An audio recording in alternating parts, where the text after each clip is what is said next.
Well, good morning, everyone. It's really good to be here. Good to be with all of you. I appreciate the worship team. That last song was amazing. The sister who sang it, fantastic. When I sing and I close my eyes, that's how I sound to myself. Okay, just like that. Which is one of the reasons I'm talking about self-awareness today. Okay, because I need better self-awareness than that. But I am so grateful to be able to be here today. It is great to be with all of you. Lee and I love North Carolina. North Carolina is home for Lee. She is from just north of here in a town called Henderson, North Carolina. And that's where she grew up. And it's so great to have her brother Chris and wife Lisa and their daughters with us today. Really, really awesome to have all of you here. I actually started to preach my whole sermon directly to Chris this morning, but we would be here all day and into the night, okay? But I decided to say I'll preach to myself, which I know if I do that, I'll hit everybody here. And so it is great to have you here with us. Really awesome to have you here today. We spent 3 years in Raleigh. We were actually married at the Brooks Avenue Church of Christ there in Raleigh. I worked for a year in the singles ministry there at Brooks Avenue. I also went to Southeastern Baptist Seminary in the town of Wake Forest for 3 years and got my Master of Divinity with languages while we were there. And so we really, really loved this area and we loved this church. And we went to college with Rick and Lynn. He was wrong. It wasn't the 1800s. It was the 1700s. And he was there with us, okay, in the 1700s. Yes. But we have many, many dear friends that are here in this church and in the Triangle area. And so this is much like a homecoming for us. I was hoping, do we have the slide? I don't see a monitor. The monitor, I'm trying to look if there's slides or... Boom, there we go. That's up there. Beautiful, beautiful.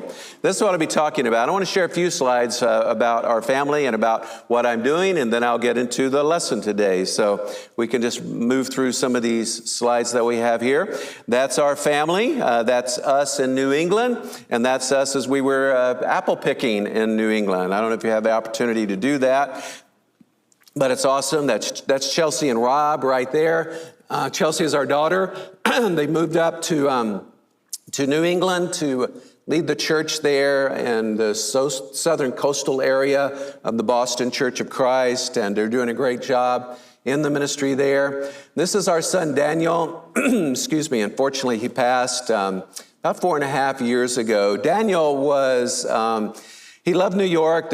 One of the pictures there of him is him in New York. But he also worked for PlayStation, worked on a number of different games for PlayStation. One of them was The Last of Us, which I understand, I'm not a gamer, but I understand it's one of the most popular games that has ever been developed. And out of tribute to Daniel, they actually put his portrait in the game in version number 2. And so that's that other portrait there of Daniel. But he's not with us in person, but he's with us in spirit, and I miss him every single day.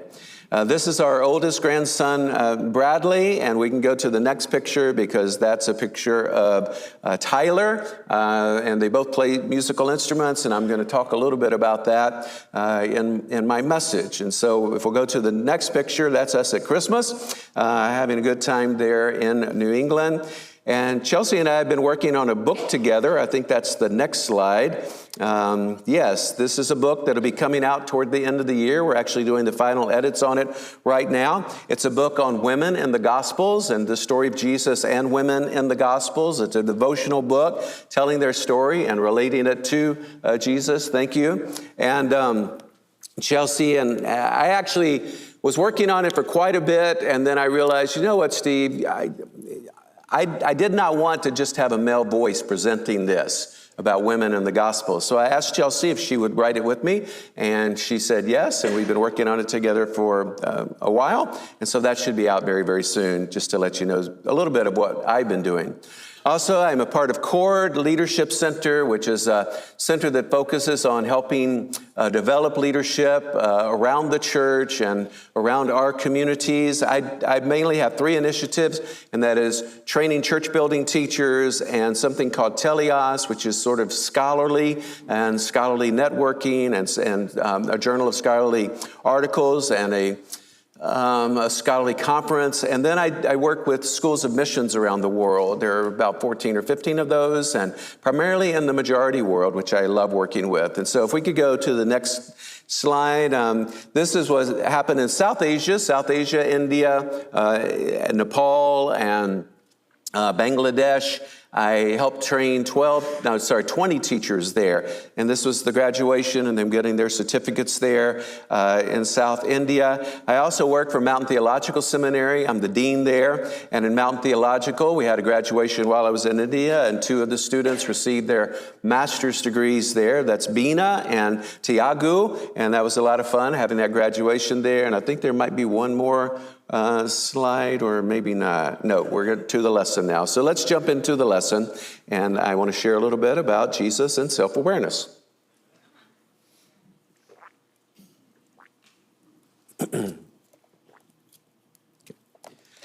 Self-awareness is a real key to healthy spiritual living. And honestly, it's a key to just healthy living in general. Being self-aware. And I've been working on this topic in my own life for over a year, reading a number of different books about it, looking at scriptures on it, and seeing things that I need to change in order to become a more self-aware person. And humility and self-awareness are very closely related. They go together like hand in glove. But I wanted to focus more specifically on self-awareness today because I don't think we hear very much about that. But it is a very, very important topic. I want to start with a story. This is a story about a father who knocked on the door of his son's bedroom early one morning. And he said, "Alexander, wake up." And Alexander answered, "I don't want to get up, Dad." Now, that was my answer a lot of mornings as well when my mom woke me up. But she didn't take that answer, and neither did Alexander's dad. The father said, "You have to go to school today. Get up. You have to go to school." And Alexander said, "Well, I don't want to go to school." And his father said, "Well, why not?" And he said 3 reasons. First, because it's so dull.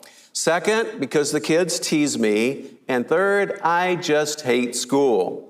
And the father said, "Well, you have to go to school today, and I'll give you 3 reasons why you have to go to school. First, because school is your duty. Second, because you're 45 years old. And third, because you're the principal of that school." Alexander, at that moment in the morning, lacked self-awareness. And self-awareness is an interesting word. I mean, many words with self involved in it become interesting words. Self by itself can simply mean a part or standing alone. But self actually isn't used that often by itself. It's usually used with other words. It can be the end of a word, like itself or himself or herself. It can actually form its own word, like the word selfie. You see self in the middle of that. But it's usually used as a compound word, where it actually begins the word. There are 18 compound words in the English language that begin with the word self, like self-absorbed or self-awareness. And that's only with the letter A. I mean, isn't that amazing? 18 with just the letter A. When you actually explore it, there are 158 compound words in the English language using the word self to begin that word. So how do we define self-awareness? Well, the Oxford English Dictionary defines it this way. It is a conscious knowledge of one's own character, feelings, and motives or desires. A conscious knowledge of how we feel. It's a conscious knowledge of our strengths and our weaknesses, of our gifts and our emotions. It's a knowledge that we have a perception of what's going on inside of that we know a bit about our personality, that we can actually label our emotions and put a name to them. And I'll admit that I fail in self-awareness greatly in that emotional component. It is so difficult for me to know what I am feeling. I think I am half Vulcan, if you understand that reference to the Starship Enterprise and Mr. Spock. But I have a very difficult time knowing my emotions, labeling my emotions. Leo sometimes will say to me, "What are you feeling?" I'll say, "Come back in 2 days and maybe I will know." That's how I lack self-awareness in my life. And that's known as internal self-awareness, which is one area where we need to look at ourselves and explore that a bit. The second area is external self-awareness. And this is how having a conscious knowledge of how other people perceive us, and also how we perceive and work with other people. This includes monitoring what other people think about us. Why? So that we don't embarrass ourselves or embarrass other people. We should know, if we come across too loud or too quiet, or if we come across abrasive, these kinds of things. This is a matter of external self-awareness. And it just takes time to learn these things about ourselves. And I want to look at Jesus because I believe that Jesus really can help us with our self-awareness. I had a really good friend for a number of years. He's passed a number of years ago. But he lacked self-awareness when it came to personal space.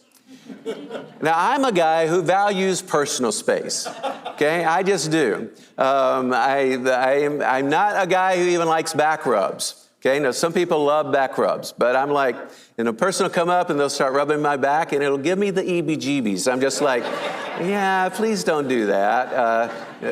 Save that gift for someone else, But this person, this one brother, he would constantly come up and he would talk to you just right in your face.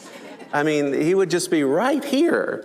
And then I would take a step back, and try to just gently kind of just say, not even say anything, just take a step back. But as soon as I did, he would close in, And so I would take another step back, and then he would close that distance. And then, I would actually go on the other side of the podium and just try to have a conversation like this.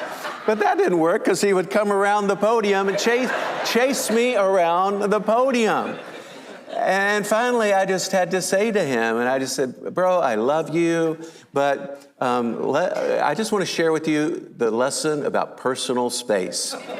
He never got it. He never understood it. It didn't work, but I tried. But that is external self-awareness. Now, when I think of Jesus, I think of a person who is so self-aware and can teach us many lessons, both by example and by word. We don't see that word in the Bible, but we do see examples and teachings about self-awareness without the word being used. For example, there are 2 places in the Sermon on the Mount, Matthew 5, 6, and 7, the greatest sermon ever preached, the sermon that opens up the Gospel of Matthew. But if you look in Matthew 7, verses 3 and 4, Jesus says this: "Why do you see the speck in your neighbor's eye, but you do not notice the log in your own eye? Or how can you say to your neighbor, 'Let me take the speck out of your eye,' while the log is in your own eye?" Now, this is about external self-awareness. The word isn't used there, but that's what Jesus is explaining here.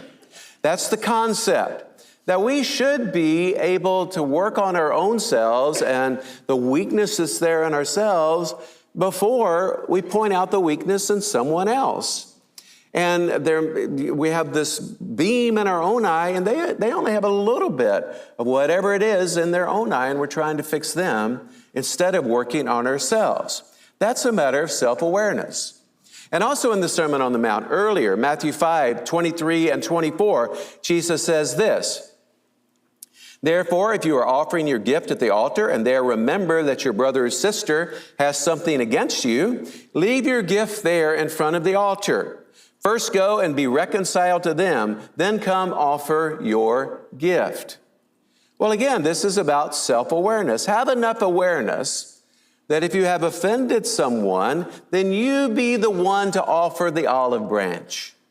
You be the one to reach out and say, "Can we talk?"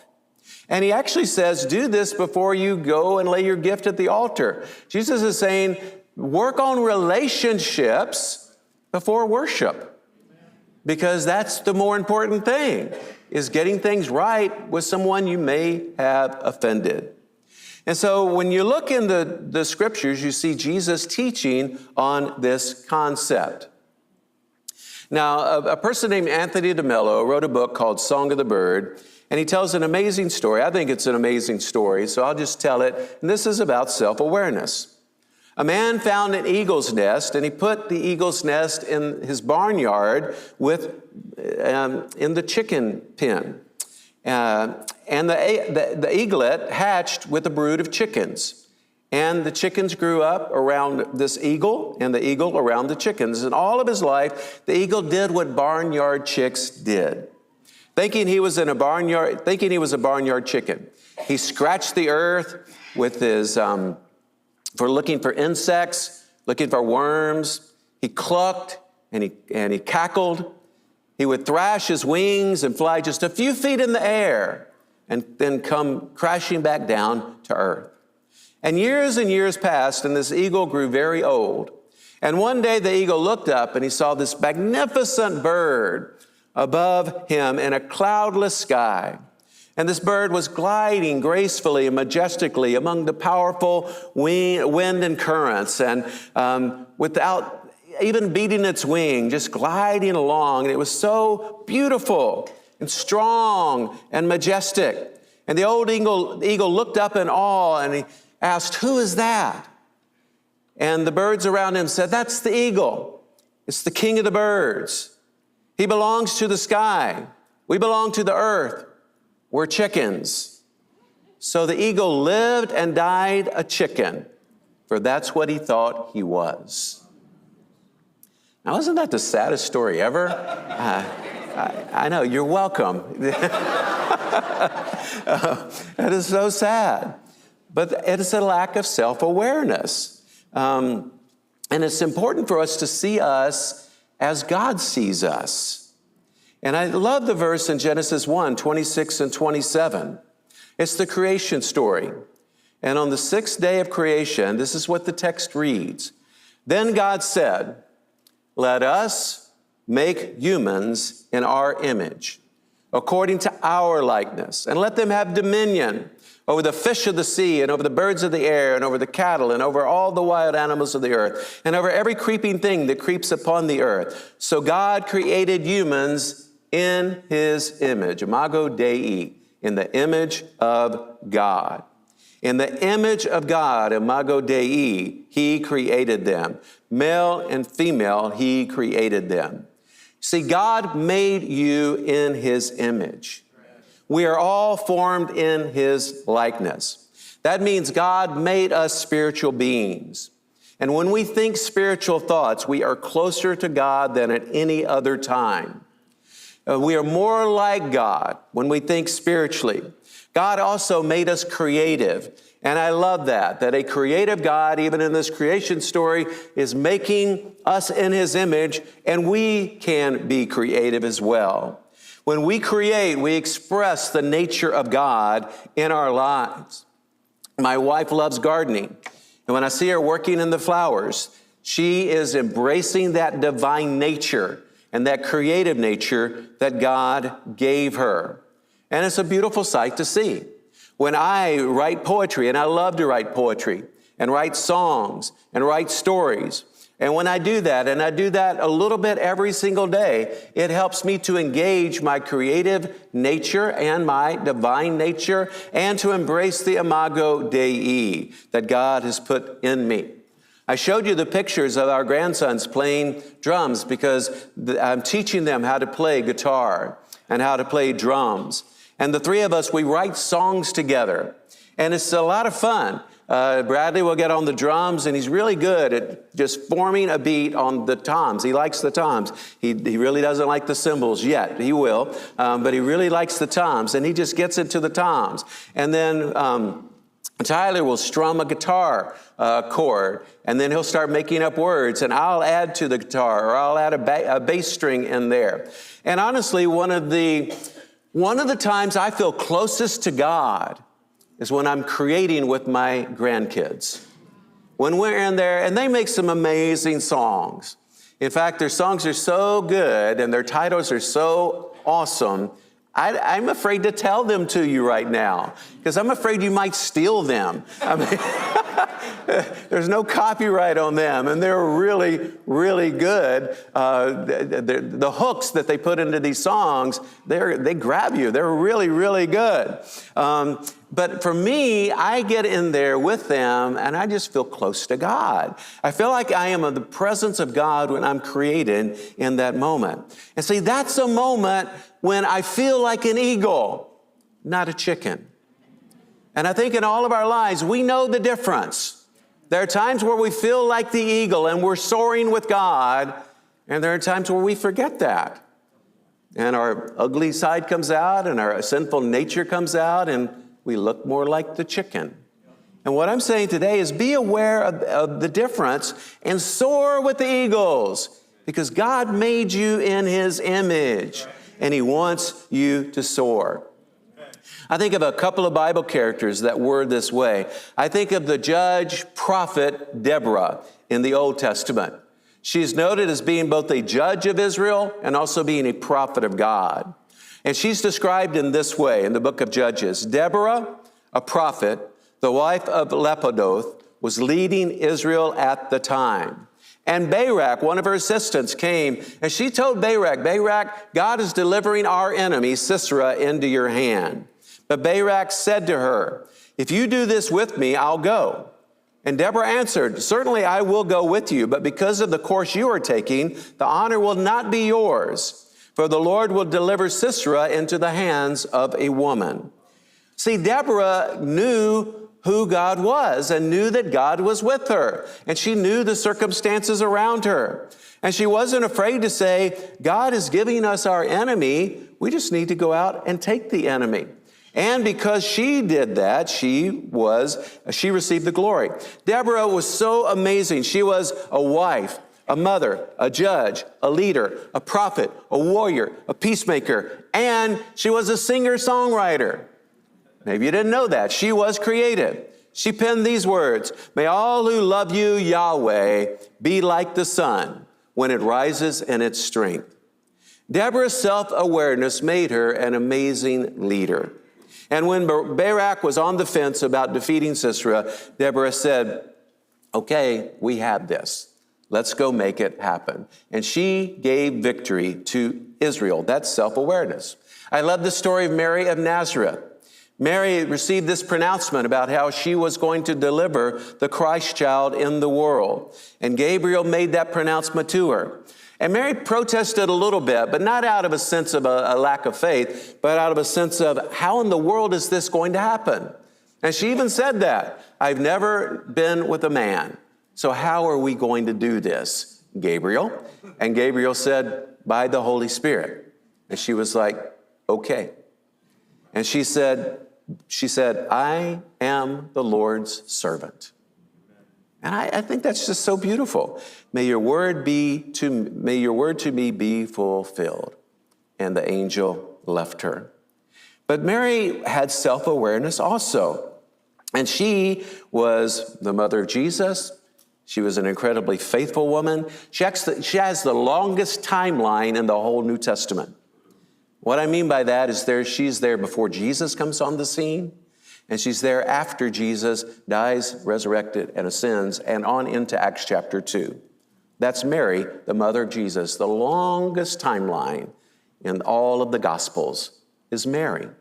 And she lived so faithfully. She soared like an eagle. And Mary also was a singer-songwriter. She penned the Magnificat, which is one of the great hymns ever written.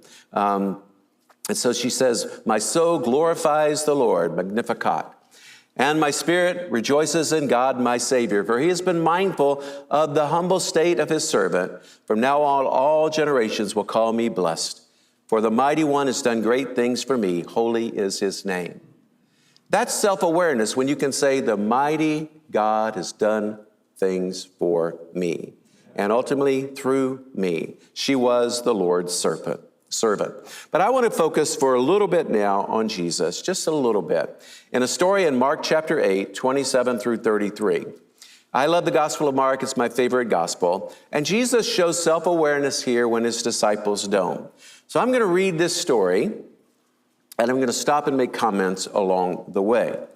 But in Mark 8, you have the story of Jesus asking his disciples for an informal evaluation. What are people around me saying? And it begins with 27. Jesus and his disciples went on to the villages around Caesarea Philippi. On the way, he asked them, "Who do people say I am?" Just an informal survey. They replied, some say John the Baptist, others Elijah, still others one of the prophets. And so they were saying, basically, they look at you as a prophetic figure. And so he asked them in verse 29, "But what about you? Who do you say I am?" And then Peter speaks up, and he says, "You are the Messiah." And if you read Matthew, there are many other comments in here, but Mark just keeps it nice and simple. And so Peter says, "You are the Messiah," but he doesn't explain that. He doesn't define that. And the fact is that there were many messianic types and figures, and also there were other people walking the land at that time who claimed to be the Messiah. And so Jesus just kind of accepts that there, but he wants to define it for them. And so it says he warned them not to tell anyone about him, which is the messianic secret. Don't say anything until you understand it better. And then in verse 31, he began to teach them that the Son of Man must suffer many things, be rejected by the elders, the chief priests, the teachers of the law, and then he must be killed and 3 days rise again. And he spoke plainly about this. And another way of translating that is he spoke confidently about this. Jesus knew who he was.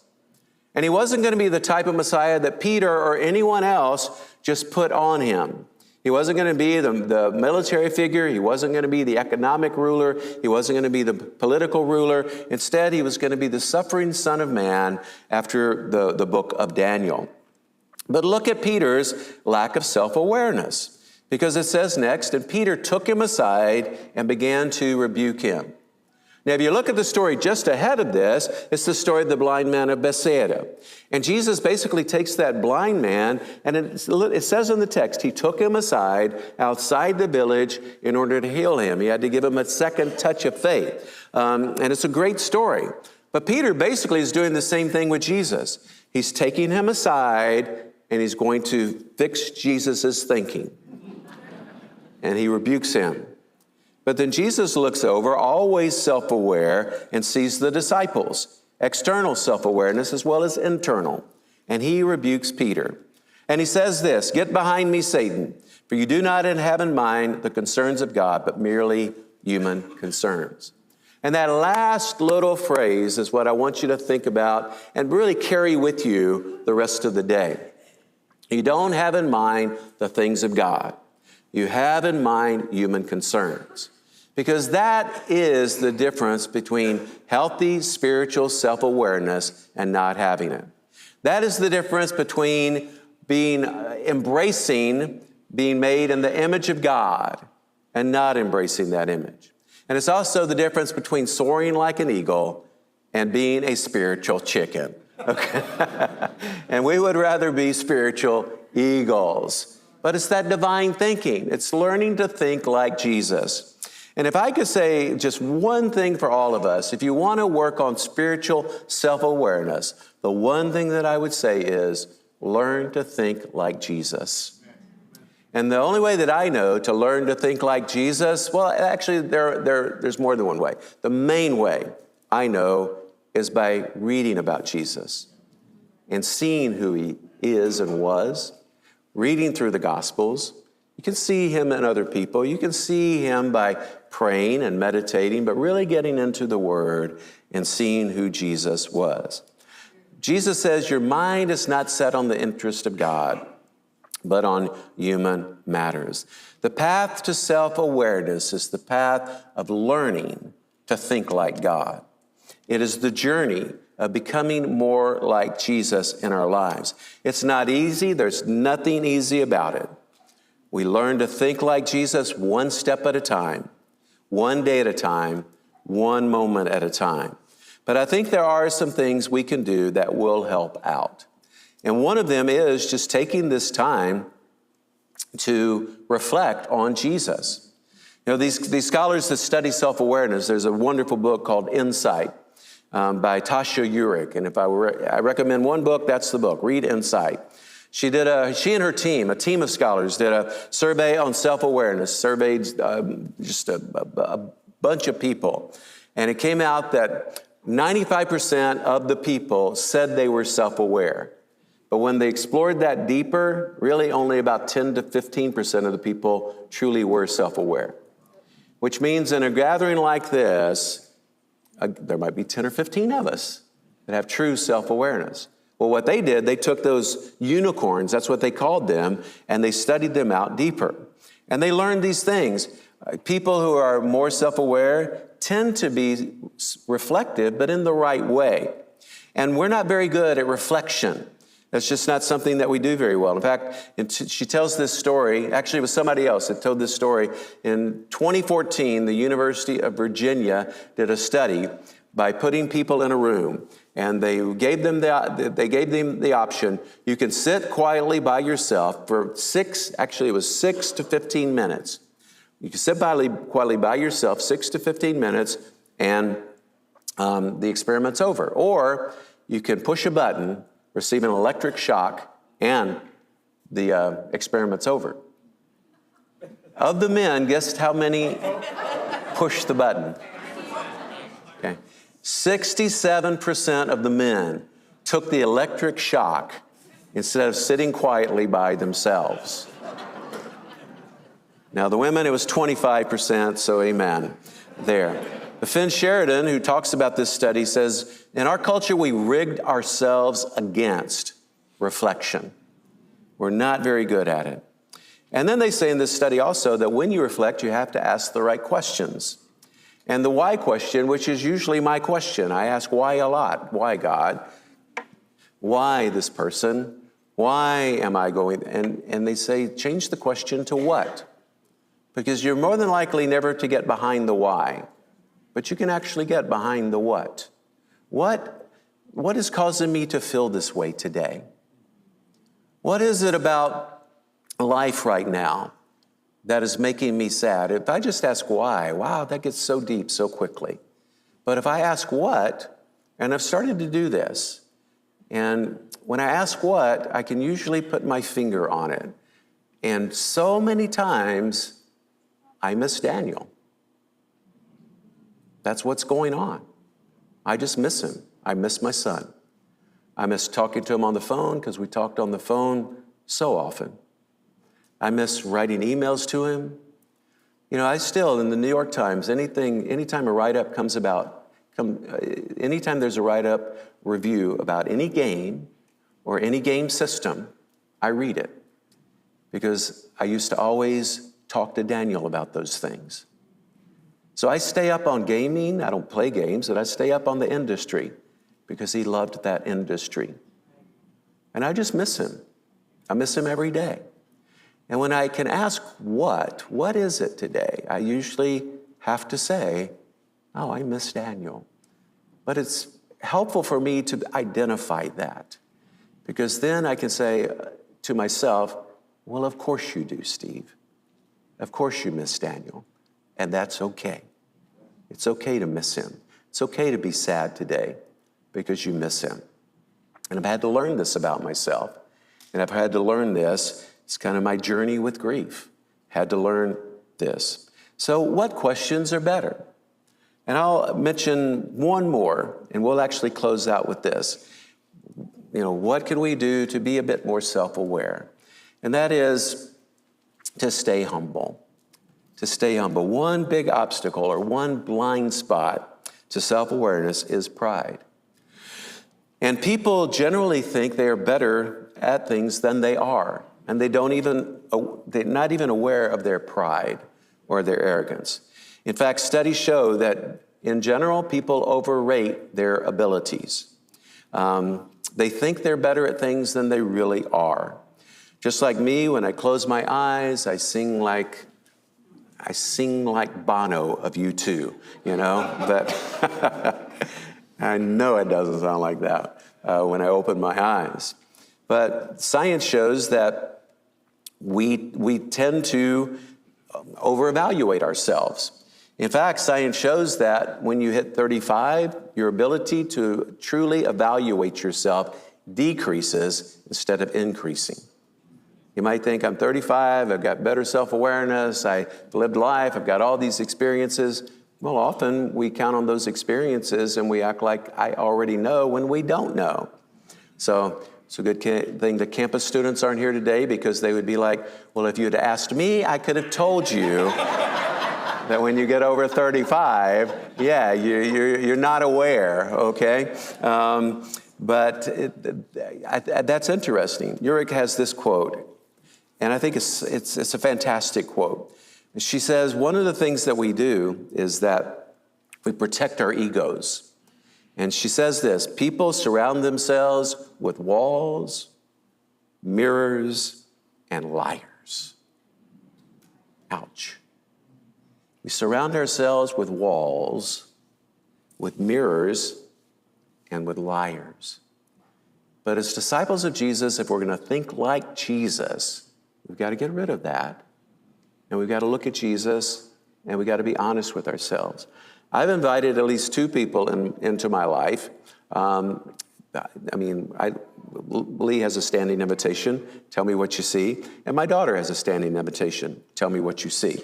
But besides them, I should probably extend it to my son-in-law now that I'm up here in front of all of you thinking about that as well, because he's a good guy and he could tell me some things.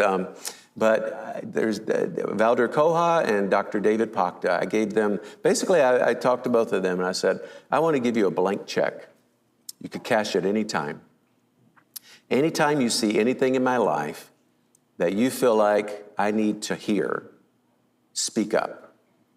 Anything, whatever it is, just go ahead and let me know. And it's great because at times they do.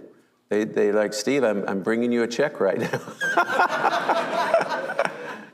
There are other times where I just ask. We were just in a bunch of meetings together, and I said, I said to Valdor, I said, what did you see about me in that meeting? And he gave me some feedback. David, same thing, gave me some feedback. But we need people like that in our lives. It's very, very helpful.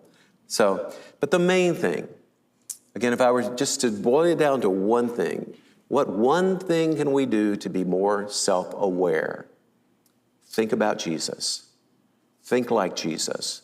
Know Jesus. Imitate Jesus.